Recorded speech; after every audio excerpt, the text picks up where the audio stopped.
Hi, everybody. Welcome to another episode of Queerantine. Sorry for the little hiatus. Some of us were sick and had to work on recovering. My name is Mitchell Lee. I use he, him, his pronouns, and I'm one of the LGBTQ program coordinators for Family Counseling Service of the Finger Lakes. My name is Amy. I use she, her pronouns, and I am the other coordinator for the LGBTQ program through Family Counseling Service of the Finger Lakes. Mitch, we're so happy you're back. It is very good to be here. So my question for this week is if you could capture any moment in your life and put it in a snow globe and keep it on a shelf, what moment you would want to capture.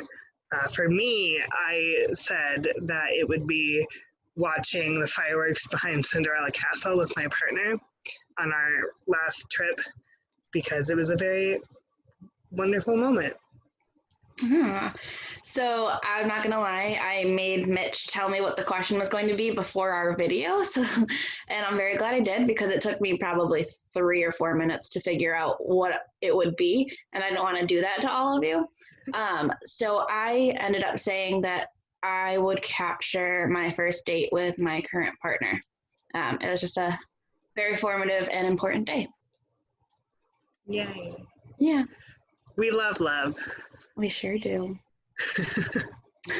So this week we wanted to do our video all about just things we have learned during quarantine, because we have been in quarantine for over a month now, almost 2 months. Yeah. So we just wanted to talk a little bit about, different coping mechanisms we've learned, how to keep in touch with our family and friends from a distance, some self-care tips, things like that. So one of the main things that I have put a lot of energy into is reconnecting to a lot of different points in my life. I think I mentioned this a couple of videos before, but I've really worked on, me and my partner have both worked on getting back to our roots as a couple and just really working on communication and spending time together, just doing fun things. We went and did a painting thing in our backyard the other day just for funsies. We took a drive with our pups the other day. So we've really just been getting back to our roots that way. But I also have been doing a lot more getting back to my roots in a self-care sort of way. We have our neighbors generously loaned us their keyboard. So I've been using the keyboard a lot, and I downloaded a bunch of sheet music. So I've been playing a lot of piano again. And some of you might know this about me, some of you might not, but I love handwriting letters. So I've been working on a lot of letters to pen pals that I have across the country. That's awesome. I saw something recently where people were making a commitment to take 5 minutes out of every day to connect with somebody, maybe somebody they hadn't talked to in a while or someone they knew who was very isolated right now. And so I've tried to kind of embrace that.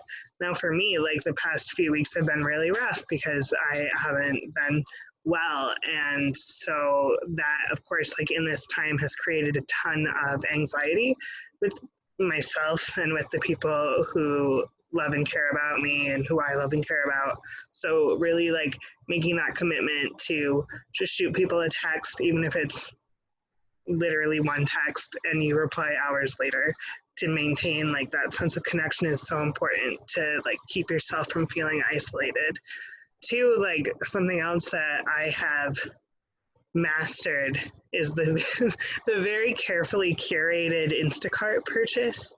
I have dug out my old cookbooks for the first time in months to really look at things that I've always wanted to try making that I've never made before. So one of those, I just purchased the ingredients I need to make homemade dumplings because I've never made dumplings at home, but I've been really missing going to get Chinese food with my friends. So that's something that I am going to try and teach myself how to do. My partner too is a huge baking person. She's a professional baker and she loves to innovate with stuff. And so I've been really lucky because she's been testing out different recipes and ways of making things. And I've gotten to eat so much bread. It's been really fantastic. So like that's been a really good reconnecting with my roots too, because I used to cook all the time and I had lost the time to do that in my life, but now like it's come back. Yeah, and I'm still waiting on those gluten-free beignets that I saw the other day. Oh yeah, they're coming. She's Yeah. also figured out how to make the most amazing like brioche bread, and she made like hot cross buns for me for Easter, and oh my god, they were so good. Yeah, once quarantine's over, we're going to be having a bread fest. Yeah, definitely. So it's been a super interesting time because there are a lot less options to do, even leaving the house with just you and your partner. I mean, there's a lot less. There's no restaurants that you can go sit down at. There's no, there are no shops that you can go to, things like that. So it's been a really interesting period of time where there's been a lot of creativity. And I think that's one of the things that I actually kind of appreciate about the quarantine. I know it's been really difficult and it's been really hard not seeing my family and it's been really hard not seeing my friends. But we've been innovative in the way we've gotten to spend time together. So, Zoom calls, board game nights, my neighbors and I will sit on our porches with a beer in our hands and just be like, hey, we play hangman through our kitchen windows. So it's been a really interesting way of figuring out how to keep the people in your life close to you and how to make sure that they know that you're still present. And I think that that's an issue that a lot of people are running into is those feelings of isolation, especially as it relates to their family and their friends, because for a lot of people, it is their family is their friends. So it's been a difficult time because, I mean, if you don't live with those people, you're not really supposed to be seeing them. And that really kind of feeds the fire here with those feelings of isolation. So Mitch, what are some tips that you've got for people dealing with those feelings of isolation? I can absolutely speak to this because I actually currently live right next door to my parents, but because of the quarantine, we have not been able to physically be together because it's too dangerous for everyone involved. So something that I did early on in this is took the time to help teach both of them remotely how to use FaceTime and Zoom as platforms. And in my family, my extended family who are all over the East Coast, we have actually established a weekly family confab that's at 11 o'clock on Saturdays where whoever's available tunes in just so that we all get to see each other's faces. So taking the time not to just say, hey, this is a thing we can do, but especially if the people that you love are older or less technologically informed, giving them the help they need to get that set up is a great way to promote having those conversations. Something too that I've seen a lot of people do is have themed meetings where everyone has to dress up a certain way for the weekly call to try and keep it interesting and keep it fun and keep people connected. Something too that I am going to be doing is, unfortunately, because I have been sick, it's real lockdown, I can't physically leave my house, and there's been all kinds of back and forth on whether or not it's safe for someone to send mail if they have been quarantined.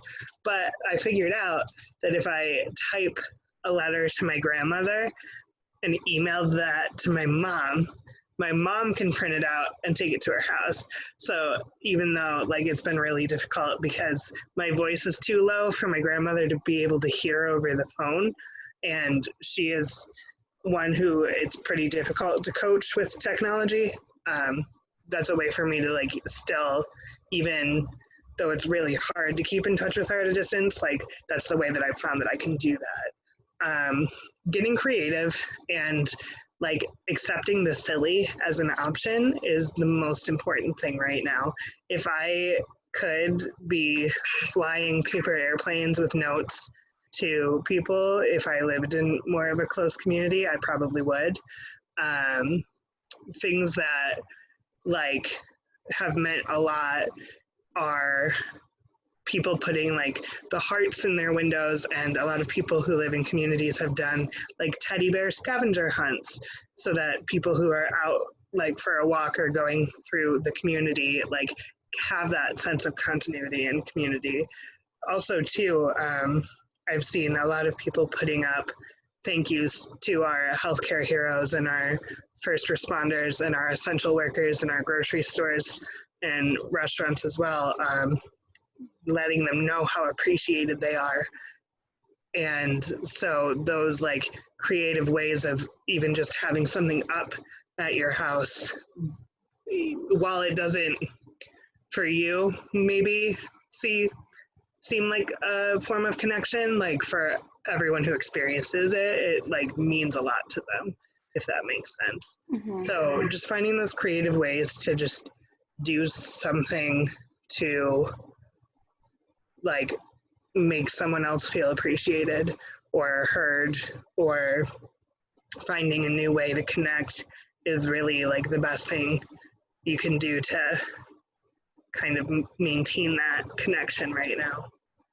Yeah, so I went to elementary school at a Catholic school. I went to Catholic school my whole life, but after like 8th grade, our class really broke up and decided if we were going to public school or Catholic school. So about probably 6 years ago now, I think, my elementary school class got back together for our 10-year like reunion. So we were all still either just finishing college or we had finished college, but we were all at very different walks of life than the last time we had really seen each other. So we went and hung out together and got dinner, and we try to get together on holidays, but because we've all been quarantined and it's been harder and harder to get together on holidays, we had a Zoom call a couple of weeks ago where as many people from my elementary school class could hop on were there. So we had about 8 or 9 people from my childhood classroom who were all on Zoom calls, and we were all updating each other on what we're doing with our lives now. And some of us are married and some of us are expecting children, and it's awesome to see it. And we were like, why haven't we done this before?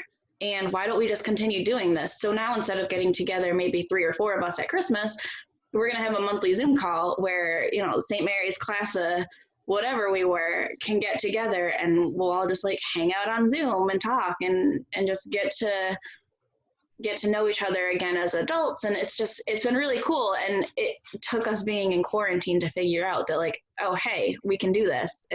It's always been an option, but it didn't seem like an option until it was our only option. So, I mean, I think it's really important to focus on what quarantine hasn't taken away from you, but has maybe given you.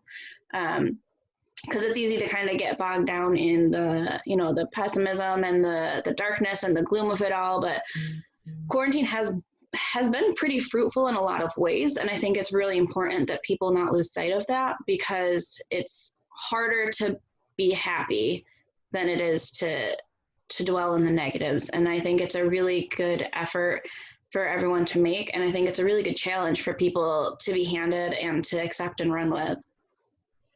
I really do like buy into the fact that through all of this, so much has been illuminated about the systems that we live and work in and how they don't always serve people for the greater good. And I do believe that out of this, we have this amazing opportunity ahead to create and connect and change our realities into one that does serve people what they need where they're at. And I think too, like I was just speaking with a friend, how awesome it is that there are so many kids now who are going to be able to learn how to cook, like learn how to take care of a house, like those skills that unfortunately when we're teaching to testing don't become like an important part of the everyday, are skills that can really be honed right now, and what a unique and awesome opportunity that is. I remember when I was in middle school, there was a kid in my home economics class who had never used an oven before, and the whole concept was completely foreign, and I couldn't believe it at the time. But you know, different people have had very different opportunities than us, and so I think there's a lot of like practical knowledge that's going to be able to be highlighted by the fact that kids are at home right now. And two, I can't even begin to say enough what a time this is to really like feed and foster the imagination. So like those games of pretend and having those silly tea parties and burying yourself in a good book and writing a good book, or taking this time, like you were saying, Amy, that you've got your keyboard out. I hope you're doing some songwriting. I know that's something that you're really passionate about. This is such a unique time that we have the time to do those things. I'm gonna teach myself how to grow one of those sunflower houses. I've always wanted to do it, but I've never done it, and I have the time, so why not, you know? So I think like if we can understand that this is hard, that this is a struggle, and it's allowed to be hard, but that we can be resilient through it, and find these positives, not as the overall, like, it doesn't eliminate the bad, but it's going to help us be resilient and grow through it. And we're all capable of that, and here to support each other with that as well. So maintaining those connections, knowing that you can reach out to us and anyone that really falls under the umbrella of our agency, like we are here to support people now more than ever. The world has not gone away, it's just gone indoors. So knowing that you can reach out and we're here for you. Yeah. We got this. Yeah. So leave a comment below either of what memory you would put in a snow globe or your favorite thing you've learned so far through quarantine. And we will be back next week with another video. We have a couple of pretty big things coming up here with our program. Hi, Riley. Riley's cute. I blocked all of my animals because I think my cat has gotten incredibly sick of his mother's being home. So he's been particularly naughty. I was telling my team when we were in a meeting, my partner's working on a project that involves soldering, and my cat is very curious, but also a little naughty. And he jumped up onto our table where the soldering iron was, and in my panic, I picked him up and I was like, Milo, no! And I threw him across my room, and he had no idea what was going on. He did not know that that soldering iron would hurt that eyeball of his very badly. So all he knew was that suddenly he was flying through the air, and I had to go over and be like, I'm so sorry. But he's getting naughty because he's sick of us being home. So I think he has learned that he likes his mothers from afar. Unless it's morning time and he's getting his morning snuggles. But anyway, Riley has learned that she is a valued member of the community and that she can have direct input on all of my phone conversations, and that Dad is life, like, is clearly evident. She will not leave me alone, and it's gonna be interesting when we go back to work, reacting to being home alone. But yeah, my dogs aren't going to be happy. My cats are probably going to throw a party, but my dogs are not going to be thrilled. So yes, you are the great performer. So while Mitch is wrangling Riley, I'm going to issue our weekly challenge to you guys, which is to either comment what memory you would leave in a snow globe, or what your favorite thing that you've learned so far in quarantine. Quarantine is we're quarantine. Quarantine. And then, like I was saying, we'll be getting back to you next week with another video. We've got some huge things coming up with our agency, specifically our program. So we'll be making a video about those, and we will see you guys next week. Take care out there. Bye.